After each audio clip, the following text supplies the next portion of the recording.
Hello, it's Alina GG, and today I have a very special guest for you. I have Peter Rule, and Peter has had a 30-year career in lots of different health and wellness modalities. He's held retreats and he's an astrologer.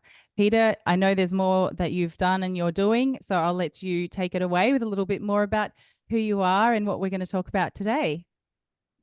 Hello and welcome to 2024. It's exciting to be here and having a chat about what's in store for 2024. I'm a naturopath, done many modalities of natural therapies, spoken at conferences, worked in retreats for 20 years. I'm a QHHT practitioner, have been for a number of years now. I've been a student and practitioner of astrology for over 25 years. And I've taught many different types of workshops, and recently more about empowerment and transformation with astrology, and as well as past life regression sessions in groups as well as one-on-ones. And I'm seeing some amazing sessions that are talking about the new consciousness that is really evolving with people, the new paradigm shifts that are going on. Three-dimensional, four-dimensional, five-dimensional. It is an exciting time as we're living through this moment in history, I could say. Wow. Oh, great. I really want to delve into all of that, especially what does a new earth paradigm shift mean? What does it mean to show up and live in different dimensions? And also, how can people become more empowered using astrology? So let's start with one of those. Well, let's start with astrology first, because the other question is quite a big one. The different dimensions. But when looking at astrology, and I've been going into astrology now for 30 years, I started studying my own chart, and that's the best way to understand astrology. Is you study your own chart first before I even started learning professionally about astrology. And one of the things is a lot of people go to astrology thinking it's like a psychic reading, and it's going to be predictive. But I mean, you can use astrology like that. And I always love to hear clients when they see me 6 months, 12 months later, and they say, "Oh, what you told me 6 months ago, 12 months ago, oh, it's amazing how that unfolded." But what I'm reading when I do look at the astrology chart and look at what transits are coming up for the year, I look at the energy. I'm looking at the energy probabilities and it's all through mathematics as well. Before I got into any of this stuff, I did university level physics and mathematics and studied an engineering degree. And so astrology has a lot of mathematics, astronomy in it. But my teacher was also a psychotherapist, and she taught us about the transformational process. Her name was Maggie Kerr from Universal Astrology on the Gold Coast. And she said, how can astrology not be counseling? So a lot of people always come to astrology with a question normally, or some area of life or concern. Otherwise, they'd just be listening to their intuition and they wouldn't have to worry. And I always highly recommend that anyway, is listening to your higher self, listening to your intuition, what it has to say. And because it just doesn't lie if you really trust it and believe in it and you're really connected to it. And that's what it's about too, even when it comes to being aware and consciousness. But astrology can show you energy forecast. It's a bit like a weather forecast. I'm not sure about the weather forecast these days, but with what's been said, but the astrology can be a good tool for transformation, as well as a blueprint to understand more of yourself, but also how you can evolve as well. And that's what I love about astrology. It can be used as a transformational tool to evolve. And that's what astrology is based on, is evolvement, not just about, okay, predictive. Okay, I'm going to meet Mr. or Mrs. Right, and I'm going to have this job or whatever. It's really about the energy, and what we do with that energy that's coming through is up to us. I mean, we can always just sit on our stump and do nothing, or we can really use the energy, and that's what I find it really helpful for, is tapping into that energy when you're in that flow and allowing it to unfold. That's how I like astrology, and it can be really magical. Wow, I can see how that makes it very empowering when you can use it in the right way. Yeah. Yeah, okay.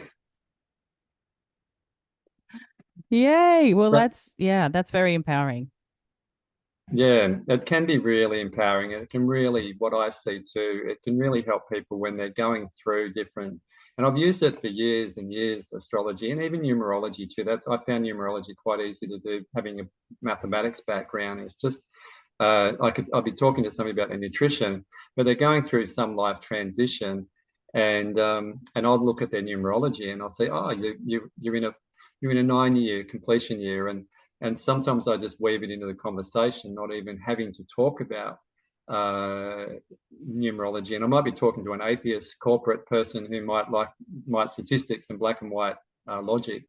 And I just get talking to them and then just say, oh, so there's a lot going on for you at the moment. And it just opens up the conversation beyond looking at their dietaries or their naturopathy, what's going on for them. So it's really fascinating of looking at taking it a little bit more in depth and more holistic as well, with what goes on for people other than just maybe what they're eating or what they may be doing in their everyday life. It can really just add another component to the evolutionary process with people, understanding people that little bit more in depth. It's can be quite Wow. helpful, especially these days. When the last few years, people have been going through such transformation, and one of the things that I've really found what people are really needing is some glimmer of hope as well. So I can see some people who are coming and they're just like, they're really wanting to know their purpose or why they're here. They're asking big questions. They're at a crossroads, or they're just wanting some sort of hope or something to look forward to as well. I think some people they've just taken a few gut punches and they've really just knocked them down a little bit, and they're having to and a lot of transition for people, big transits from career to relationships to where they're living. It's just amazing. It's just amazing these last 4 or 5 years that I've observed, Mm. and it's good to be a part of that. And many years ago, I've been on this journey, like holistically, mind, body, spirit. And I remember sitting in a mediumship development circle uh, over 30 years ago in Melbourne, and the teacher would say that one day you're going to have to be prepared for big changes on the earth. And then even 22 years ago, another teacher said there's going to be big changes ahead on the earth, and you're going to have to be you're going to have to step up as a mentor, be ready for this. And I always had it in the back of my mind for probably 20, 30 years that we would be going through some changes, but I didn't know how that would be or how that would look. And that's the time we're in now. And understanding more of astrology, looking at the history of our planet, what's been going on, I can see the transition that we're in now, and I can see that that time is now, and it has been for a couple of years. Okay. And And when so, you say the time is now, you mean this is the new earth? well, it's a shifting consciousness. I mean, if you look at the Dolores Cannon work that's come through, and even in some of my sessions as well, I see people that are moving from between the three-dimensional world as we know it into the fifth dimensional world, which is a higher vibration, higher frequency, and they're moving through the fourth dimension to that fifth dimension. There's lots of talk about where we're at the moment, that we're more in the fourth dimension. Others are saying that we're in a split at the moment between the old earth and the new earth, and this is what Dolores talked about, was this split between the 3D earth and morphing into the fifth dimensional, which will be a higher frequency. And so what I'm seeing at the moment of how I see it is that there's a shift in consciousness. That's what I'm seeing big time. There's an evolutionary consciousness where there's those that might want to stay in a duality 3D world, where there may be even lots of negativity, or they're just in fear, or it's just harder work being in that three-dimensional world. And then there's others that are, and coming from a yogic background, because I practiced and studied yoga for many years in India as well as Australia, is that it's like there is this, I call it, it's like enlightenment, where there's those that are choosing to become lighter, they're wanting to evolve, they're looking at what they're eating, what they're drinking, what they're thinking, and it's just like this evolutionary process. And one of the other things that's really fascinating, Elena, is that in the quantum healing hypnosis, when I'm putting somebody into a deep form of hypnosis, right down to theta level. Now, that's just the brainwave activity just before you fall asleep. And that's where we go through twice a day, when we wake up and when we go to sleep. It's a really creative, subliminal time. You can really program the mind a lot in that space for yourself when you wake up and before you go to bed. It's a very powerful time. That's why I recommend people don't watch the news before you fall asleep. It's the worst thing to put into your head. Or just stop watching TV altogether. That's another something else. But it's like, I'm seeing now that the consciousness of people, particularly since I've been practicing this modality of QHHT, is that once upon a time I'd put somebody into hypnosis, and they, after this session, within half an hour, they've forgotten a lot of it. Or they would remember bits and pieces like a dream, like they've been in a really deep dreamlike state. But now these days, what I've noticed over these last few years is that people's consciousness of everyday mind and their subconscious higher self mind is a lot more closer. And it's like the person can remember a lot of the session. They remember things after the session. There's a lot more awareness that is happening. And I've seen that just in sessions time and time again over these last few years. And this has been happening for quite a while. And this is what I'm seeing. It's showing a level of awareness. And I'm seeing it in people too, like people walking in the door saying, oh, 4 years ago, I was this normal person. And during the last few years, I've woken up, and they've got this awareness, and they're talking to people, they're talking to their family and friends, and nobody can relate to them. And they've just sort of had this awakening process. And this is exciting because there's an awareness that's going on. People are questioning, people want to know more. So it's a pretty exciting time, really, if you're on board with that. It's not if you're not. You could just be living your everyday life, and your consciousness can be where it's at, and you can, and that's all a choice. That's what I find. It's all a choice as well. But if we don't choose to grow and evolve, then essentially we're in more suffering. Would you agree? Well, that's what I consider. Yeah, it's like I've had people say to me that said, "Oh my God, you're such a different person to what you used to be."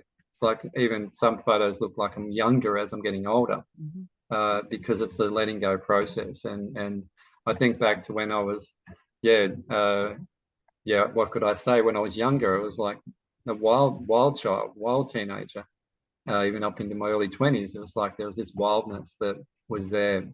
And there was suffering there, but I didn't understand it. And that's what started to wake me up, is that I was like, this is not working. I need to do some healing. And that was at the age of 20.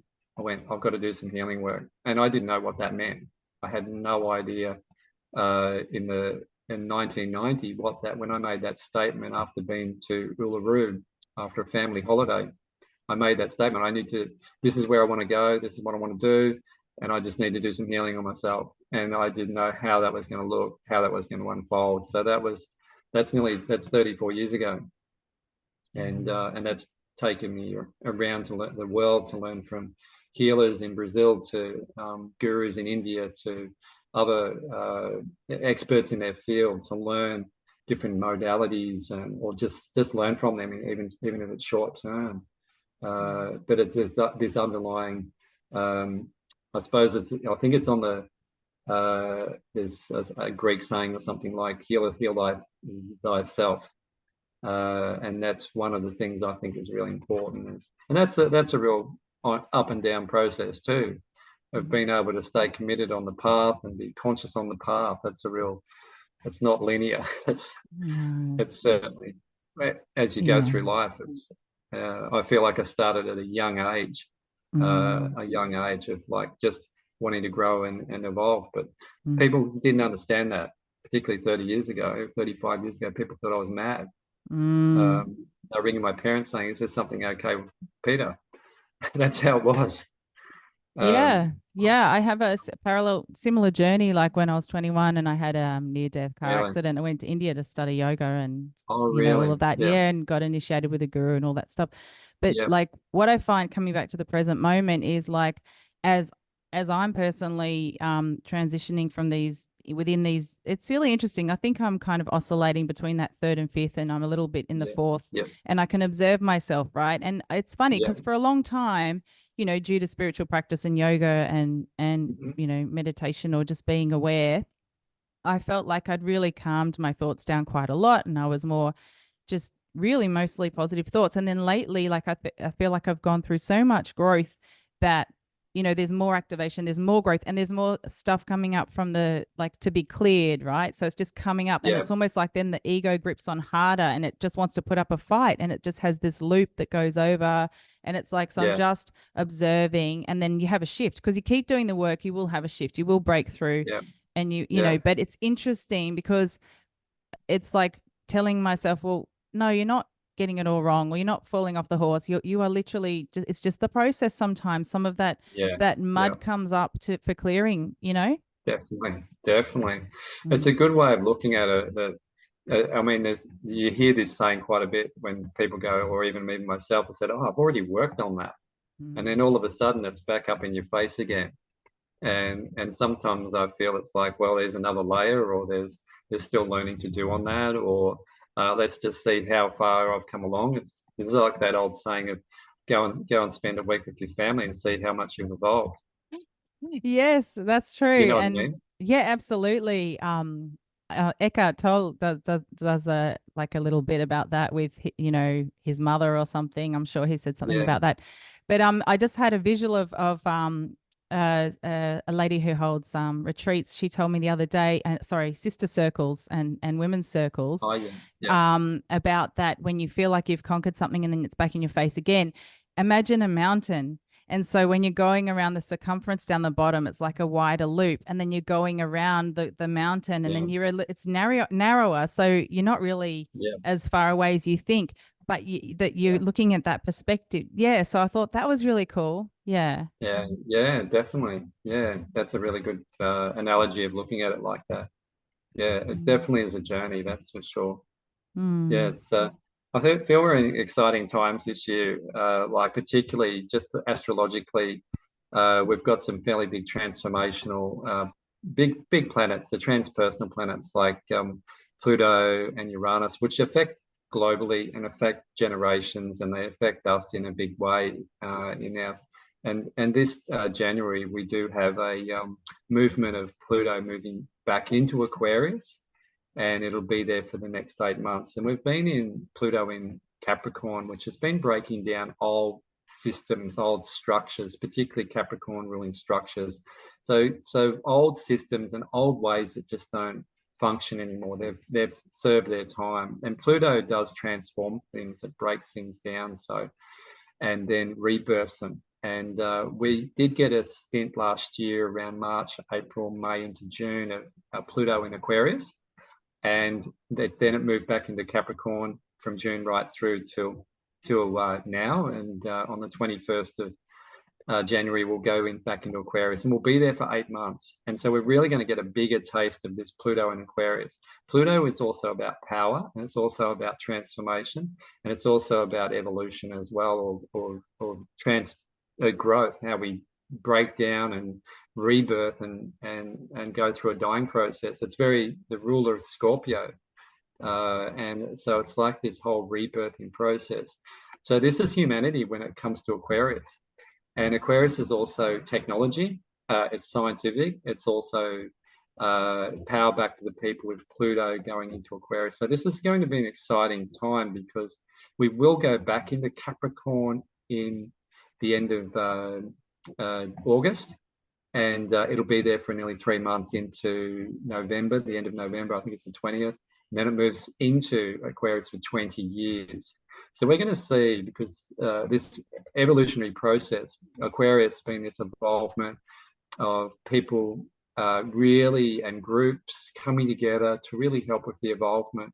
There will be a flip side of that. There always is, where people could just get straight into AI, lose their heart connection, and become very robotic in a sense, and very analytical and up in their head with their intellect of Aquarius. So it's a really important time for people to stay in their heart, and just you can use AI, but use it in a really conscious way. I think it's a fine line where you could have technology that helps us, and then technology that could start using us as well, which I feel it's already been doing that anyway. But so it's going to be an interesting time. But also in around April, we have Jupiter and Uranus coming together in Taurus. There's a grand conjunction there. And that's really going to be a really step up in consciousness, I feel, as well. So and Uranus is the ruler of Aquarius. So we're really coming into Uranian times where it's really, Uranus is the great awakener, the planet of a great awakener. And so it's going to be very, I'm not going to say how it's going to unfold because it's hard to say. I can just say what the energies are. So it could be that we could see stuff off world. We could see technology that's just starting to be released.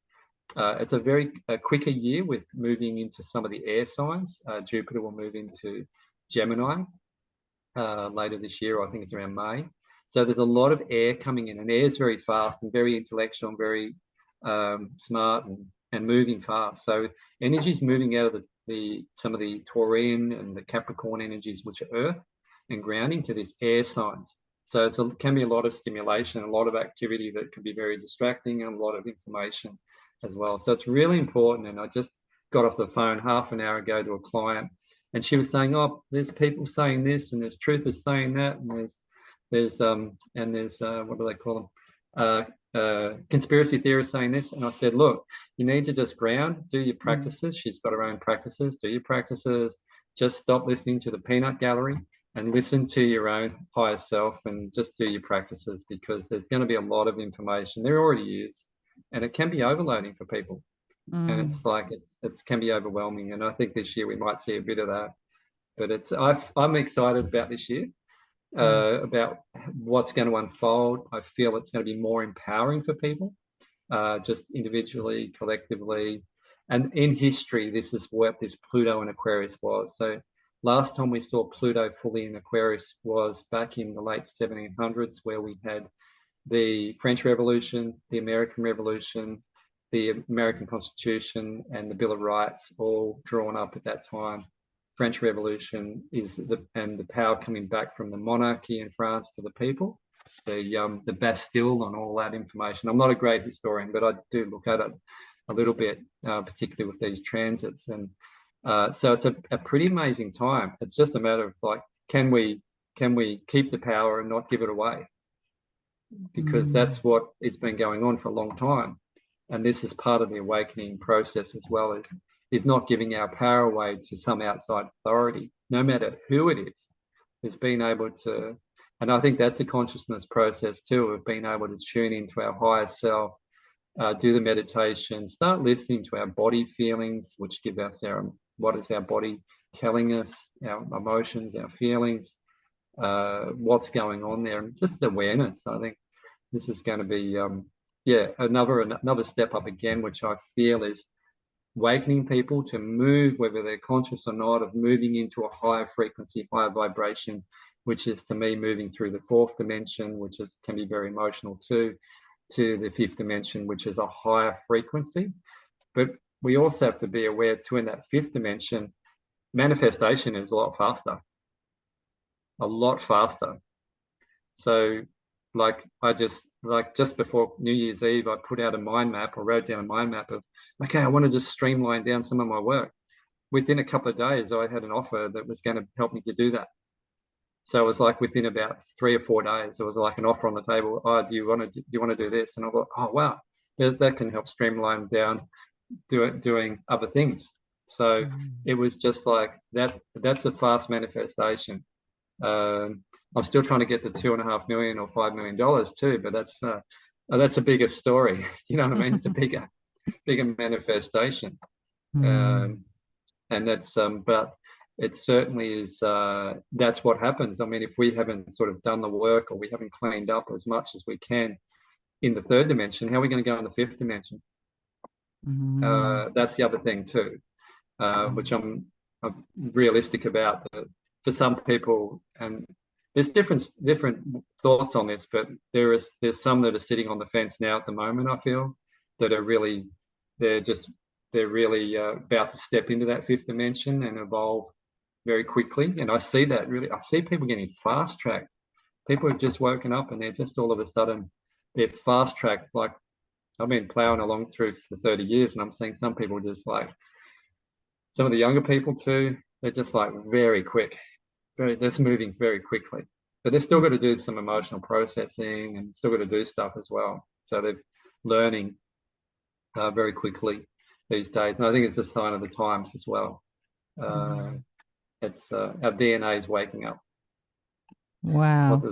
What scientists have called junk DNA, and also these ascension processes we're going. It's like as we're releasing stuff and we're going through different ascension processes as we're moving into the fifth dimension, we're going through like aches and pains and disturbed sleep and like headaches and also and emotional outbursts or things coming up and irritation. Feels like your skin's itchy and there's so many symptoms that people are having. They go to the doctor and the doctor says, no, there's nothing wrong with you.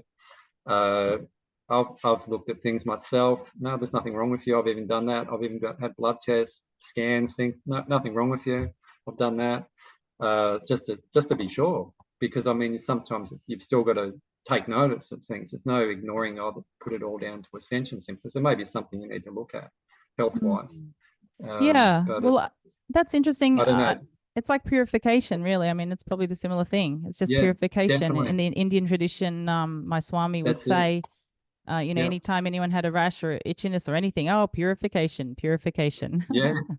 Yeah, Yeah. and as you've been a yogi as well, you understand that Yeah. there is this like if you've sat in the ashrams and you've sat at the feet of a master and you've heard them talk, you understand that purification process of Mm. enlightenment or evolvement. So that's what I love about yoga is it's like it's not just about asanas on the mat, it's how you live your life in a holistic sense. So it's yeah. And have you noticed any ascension symptoms or any sort of symptoms purification yourself, Helena, Of these course I last few have. years? It's so funny. Like even I mean, I've been working quite hard in the last few days, but and I haven't had as much magnesium and my muscles have been a little bit stiff, but I've been challenging them. Yeah, But yeah, exactly what you said, maybe a couple of nights not sleeping so well, and it's, probably around a full moon and all those things. And and it's like then we just need some self-compassion because it's like, oh, what's wrong with mm, me? Why am I sore? Why am I not able to focus? I mean, yeah, I yeah. feel also with the focus, but the grounding, I think two key points: ground, stay in your heart, and do the, Oh, exactly. Let's just if we can plug yeah, everyone into grounding and staying in their heart, that's going yes, to change the world in itself. And then also the awareness around, all the other moving parts. definitely. Yeah, that grounding, what you're talking about is so important. And I find nature, I try to get out in nature every day as much as I can because I find nature is just there's no judgment. It just allows, and it's really quite grounding just to be. I live in a beautiful place where I live, so it's just so nice to be in nature that can really make a difference too. Yeah. Yeah, I agree. I've been to a couple of properties recently with friends with acreage, and it just when I get amongst the green and the trees and it's like, oh, just that beautiful Mm, space to just clear my thoughts. And I was like, oh, my nervous system is so much more calm and relaxed because yeah, I'm kind of living on a bit of a busy road. But that's a good practice too, because I had another mentor who said the best way to meditate is on a highway, sit next to the highway and yeah, meditate and have that yeah, detachment to the traffic going past you. yeah. So I'm planting that as, Yes, oh, this is what a great opportunity for me to stay calm amidst that chaos around me because it that's is. training me to Yeah, step it up for the next level. Yeah. that is so true, and it really it shows you a reaction and an aversion, doesn't it? When you're in like you're in a busy city on a busy city street, or you're trying to meditate and you've got a whippersnipper outside your door, or you've got a train going by, and just being able to find center, that center of peace is, yeah, it's good training. Yeah. Yeah. It's one Yeah. thing to be in the ashram all your life, but Yeah. that's why I got out of retreats after 20 years of doing, yeah, intensive retreat work because I was just like, I've got to get back out in the world Yeah. because it's like a sort of a, it's not saying it's not the real world, you still have to deal with things, but it's like there is a nirvana type concept that it's good Yeah. just to go out and challenge yourself in the real world as well. Yeah. Yeah. Out of it, even a retreat can be an institution Yeah, and that's it has its true. own philosophy and things like that. So Mm. it's like I used to say, just you have to get out of the ashram every now and again and go out and test your metal, see how you go. Yeah, absolutely. Great. Yeah, yeah. Wow. Well, is there Mm. anything else top of mind before we tell people how they can work with you? Yeah, I'm available. I work here in the Sunshine Coast. I'm based in Doonan, but I work in Noosaville. I do also, as a naturopath, I work down in Forest Glen at Canara Market, Organic Marketplace, doing consults down there.